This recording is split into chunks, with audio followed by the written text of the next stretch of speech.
गोलू कई सालों से अपने गांव में पानी पूरी का ठेला लगा रहा था। जो कोई एक बार उसके हाथ की बनी पानी पूरी खा लेता, वो उसके पास बार बार पानी पूरी खाने आता था। गोलू खुश था। वो बड़े ही प्यार से सबके लिए पानी पूरी बनाता था। अजी सुनो ना, चलो ना मेले में घूम कर आते हैं।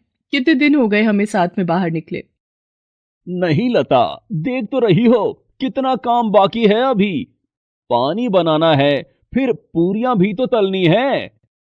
ओफो, ये सब तो रोज ही करते हो। एक दिन अगर आपका पानी पूरी का ठेला नहीं लगेगा तो लोग भूखे मर जाएंगे क्या? बताओ, कहते हैं औरतों को पानी पूरी से बहुत प्यार होता है। तुम अकेली हो जो पानी पूरी से इतना चिढ़ती हो। क्यों ना चिढ़ू? तुम ही बताओ, सुबह शाम बस पानी पूरी बनाने और बेचने में ही लगे रहते हो। मेरी तरफ जरा भी ध्यान नहीं देते। कितने दिनों से कह रही हूँ कि मेला घुमा लाओ, लेकिन तुम हो कि सुनते ही नहीं हो। पता है मेला कल खत्म भी हो जाएगा। अच्छा भगवान, अब नाराज मत हो। चलो घुमा लाता हूँ, पर वादा करो वापस आने के बाद मेरी मदद करोगी पानी पूरी बनाने में। हाँ हाँ कर दूंगी, बस अभी जल्दी चलो। गोलू अपनी पत्नी लता को लेकर मेले में चला जाता है। वो मेला हर साल गांव के बड़े मैदान में लगता था, जहां दूर दूर से आकर लोग अपनी दुकानें लगाते थे। गोलू भी मेले में अपना पानीपुरी का ठेला लगाना चाहता था, लेकिन इसके लिए जो किराया जाता था वो दे पाना गोलू के बस से बाहर था। मेले में पहुंचकर लता अपने लिए खरीदारी करने लगती है, लेकिन गोलू की नजर एक चाट की दुकान पर टिक जाती है। उस चाट की दुकान पर बहुत भीड़ लगी हुई थी।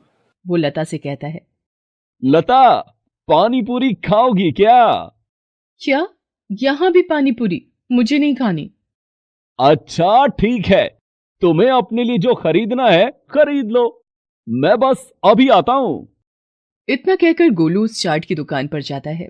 वो देखता है कि वहां चाट लेने के लिए पहले पैसे देकर टोकन खरीदना था। वो टोकन लेने के लिए लंबी लाइन में लग गया। कुछ देर बाद उसका नंबर आया तो उसने 10 रुपए का नोट आगे बढ़ाते हुए कहा, भैया, एक प्लेट पानी पूरी। इसमें तो एक ही गोलगप्पा आएगा भाई, 50 की प्लेट है। क्या कहा? 50 की? क्या लूट मचा रखी है भाई, पानी पूरी ही तो है।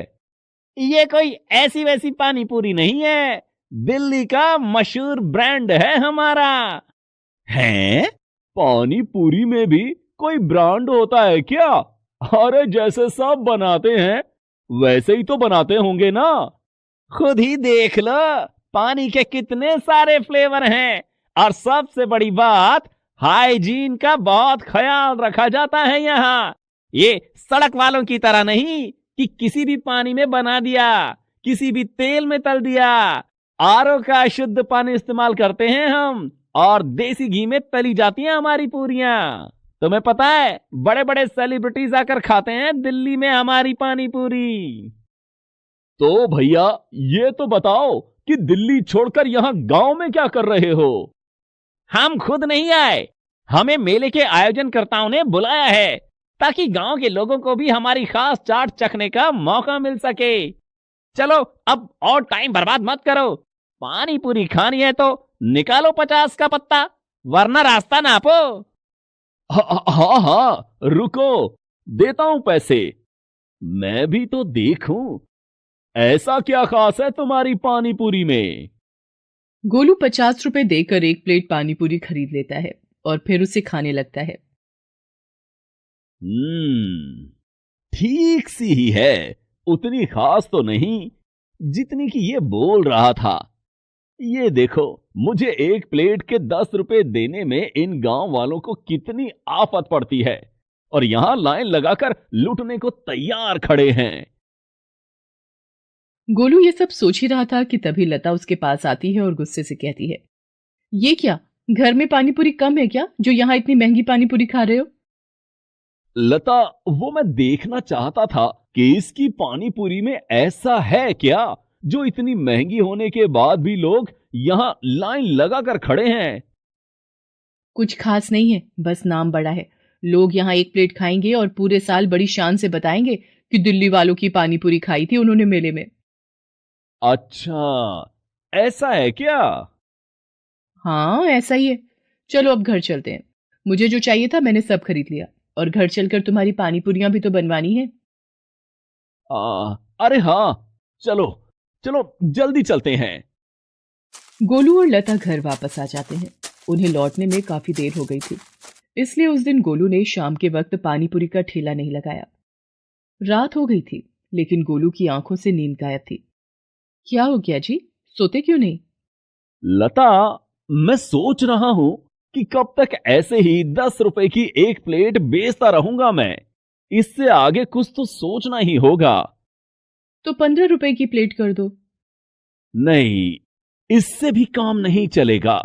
अगर गांव के लोग 50 रुपए की एक प्लेट खरीद कर खा सकते हैं, तो फिर क्यों ना मैं भी कुछ ऐसा करूं जिससे लोग मुझे भी वही दाम देने लगें। हैं? लेकिन ऐसा क्या करोगे जी? तू बस देखती जा लता, क्या करता हूं मैं। गोलू अगले ही दिन अपना सारा सामान बांधकर कहीं जाने की तैयारी करने लगता है। ये देखकर लता उससे पूछती है, अरे कहाँ जा रहे हो सुबह सुबह? ठेला नहीं लगाना क्या? नहीं, अब से कुछ दिनों तक ठेला नहीं लगेगा। मैं ताऊजी के पास जा रहा हूं कुछ दिनों के लिए। हैं? पर यूं अचानक? कुछ हुआ है क्या? कुछ नहीं हुआ, बस तुझसे कोई मेरे बारे में पूछे तो बोलना कि मैं दिल्ली गया हूं पानी पूरी बनाना सीखने, समझी? लता गोलू का इशारा समझ गई थी। गोलू कुछ दिनों के लिए अपने रिश्तेदारों के घर चला जाता है। फिर कुछ दिनों के बाद, आइए आइए, दिल्ली वालों की मशहूर पानी पूरी खाइए। वो पानी पूरी जो बड़े बड़े लोग खाते हैं, आप भी खाइए और बड़े आदमी बन जाइए। खट्टा पानी, मीठा पानी, सौंफ वाला पानी, जीरे वाला पानी, खांसी है तो अदरक वाला पानी, सब मिलेगा यहाँ। गोलू ने अपने ठेले को बिल्कुल बदल दिया था। मेले में जो उसने चाट की बड़ी दुकान देखी थी, ठीक उसी की तर्ज पर उसने अपने ठेले को तैयार किया था। इसके अलावा गोलू ने पानीपुरी का रेट भी बढ़ा दिया, 10 रुपए प्लेट से सीधे 50 रुपए प्लेट। अरे गोलू, कहाँ थे भैया? इतने दिनों से तरस गए तुम्हारी पानी पूरी के लिए। और ये तो बताओ, ये क्या ताम झाम लगा लिए हो और पैसे क्यों बढ़ा दिया? 10 से 15 करते, 20 करते तो समझ में भी आता, सीधे 50 रुपए। क्या चाह रहे हो भैया? बस आप लोगों को बढ़िया पानी पूरी खिलाना चाह रहा हूं, और क्या। अरे पर तुम्हारी पानी पूरी तो पहले भी बहुत बढ़िया थी, फिर इस सब की क्या जरूरत थी? जरूरत थी काका, गांव है तो क्या हुआ, यहाँ के लोगों को भी शहरों की तरह बढ़िया खाने का पूरा हक है। अब दिल्ली वालों की चाट का नाम तो सुना ही होगा आपने। अरे वही जिनकी मेले में बड़ी सी दुकान लगी थी इस बार। हाँ हाँ, खाए थे हम वहां। बस उन्हीं से सीख कर आया हूं मैं। दिल्ली जाकर बड़ी मिन्नतें की, पैसा भी खिलाया, तब जाकर मुझे सिखाया उन्होंने अपना पानी पूरी बनाने का तरीका। और फिर ठीक वैसे ही बनाई है ये पानी पूरी आपके लिए। अब सिर्फ मेले में ही क्यों, पूरे साल खाओ दिल्ली वालों की मशहूर पानी पूरी। बताओ काका, कौन सा पानी लोगे? हाँ, ऐसा करो, मुझे तो अपना पुराना वाला ही लगा दो। गोलू ने अपने पानीपुरी के ठेले की काया पलट के लिए काफी खर्चा कर दिया था, इस उम्मीद में कि लोगों को यह सब पसंद आएगा और वो महंगे दाम पर पानीपुरी बेचकर ज्यादा मुनाफा कमा पाएगा। शुरू में ऐसा हुआ भी। लोगों ने शौक शौक में उसके पास से खूब पानीपुरियां खाई, लेकिन फिर धीरे धीरे लोगों ने उसके पास आना कम कर दिया। हालत ये हो गई कि गोलू की बनाई पानीपुरियां बचने लगी।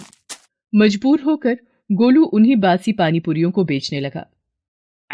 ची ची ची ची ची, अरे गोलू, ये पानी पूरी तो बिल्कुल करारी नहीं है, और ये पानी, ओहो, इसका स्वाद कितना बेकार है। इतनी महंगी, और ये पानी पूरी, पता नहीं क्या कर रहे हो तुम। ना तुम पहले जैसे हो और ना तुम्हारी पानी पूरियां। वो ग्राहक बिना पैसा दिए और बिना पानीपुरी खाए ही वहां से चला जाता है। गोलू को समझ आ गया था कि वो अब कभी भी उसके पास पानीपुरी खाने वापस नहीं आएगा। गोलू काफी देर तक अपना ठेला लेकर खड़ा रहा, लेकिन कोई भी उसकी पानीपुरी खाने नहीं आया। गोलू का सारा सामान खराब हो गया था। वो उदास होकर घर वापस आ गया और सिर पकड़कर रोने लगा। अरे क्या हुआ जी, ऐसे क्यों रो रहे हो? मेरी किस्मत ही खराब है लता। पहली बार कुछ अलग करने की कोशिश की और देखो क्या हो गया। कोई मेरी पानी पूरी नहीं खा रहा। नहीं, इसमें किस्मत का दोष नहीं है जी, ये सब तो लालच का फल है जो आपके मन में आ गया था। गलती मेरी भी है, मुझे आपको पहले ही रोकना चाहिए था, लेकिन अभी भी देर नहीं हुई है। नहीं लता, लोग मुझसे नाराज हो गए हैं। वो अब कभी मेरी पानी पूरी खाने नहीं आएंगे। बिल्कुल आएंगे जी, आपसे गलती हुई है। अगर आप अपनी गलती मान लें और वापस पुराने दाम पर पानी पूरी बेचें तो मुझे लगता है कि आपके ग्राहक जरूर वापस आएंगे। गोलू लता की बात मान लेता है और फिर से अपने पुराने ठेले और रेट के साथ पानी पूरी बेचने लगता है। लोग उसे देखकर खुश हो जाते हैं और पहले की तरह उसकी पानी पूरी फिर से बिकनी शुरू हो जाती है। सोनापुर गांव में राधा अपने पति हरिया और सास जानकी के साथ रहती थी। हरिया सब्जी का ठेला लगाता था, उसी कमाई से उनका घर चलता था।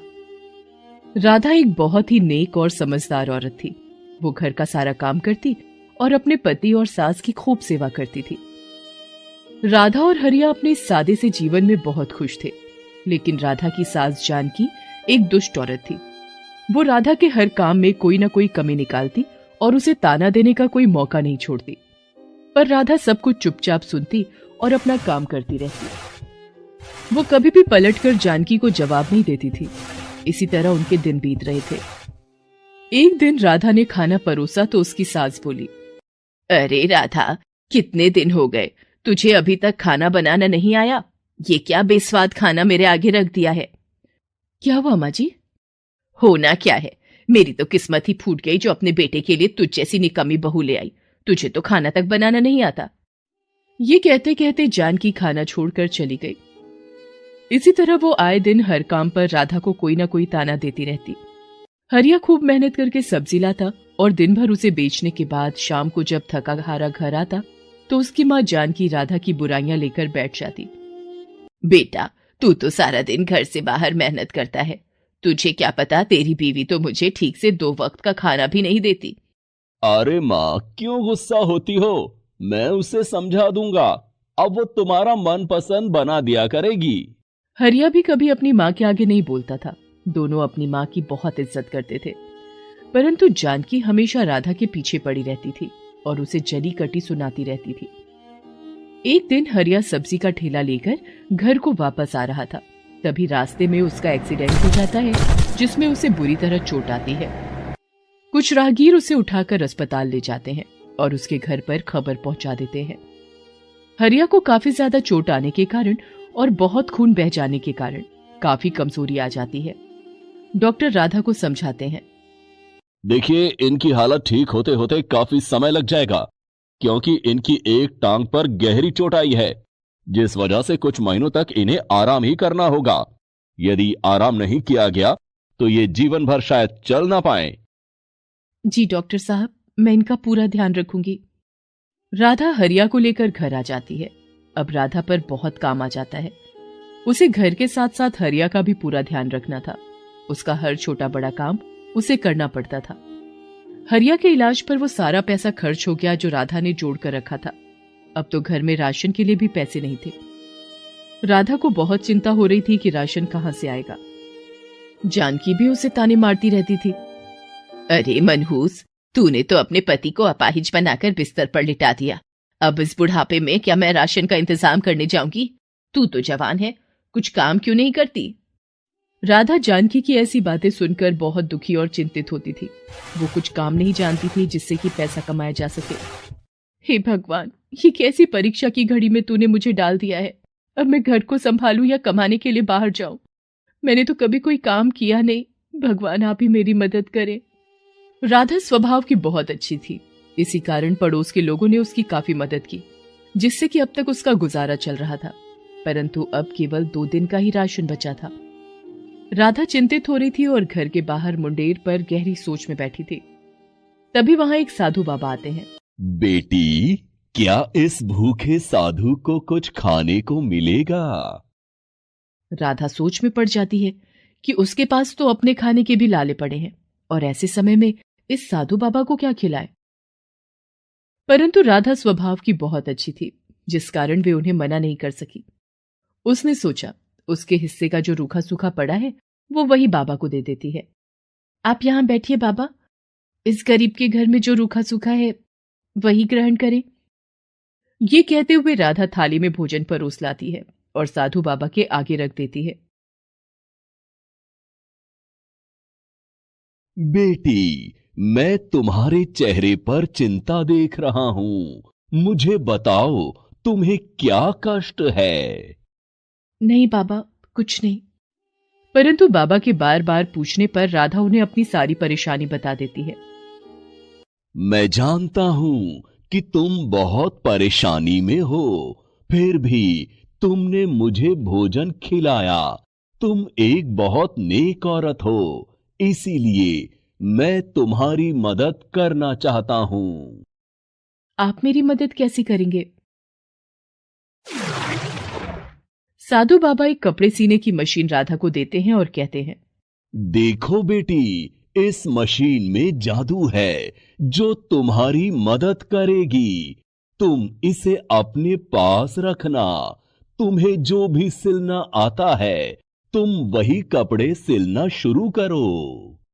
बाबा मुझे तो केवल बच्चों के कपड़े सिलने आते हैं, परंतु मैं घर से बाहर नहीं जा सकती क्योंकि मुझे अपने पति का भी ख्याल रखना होता है।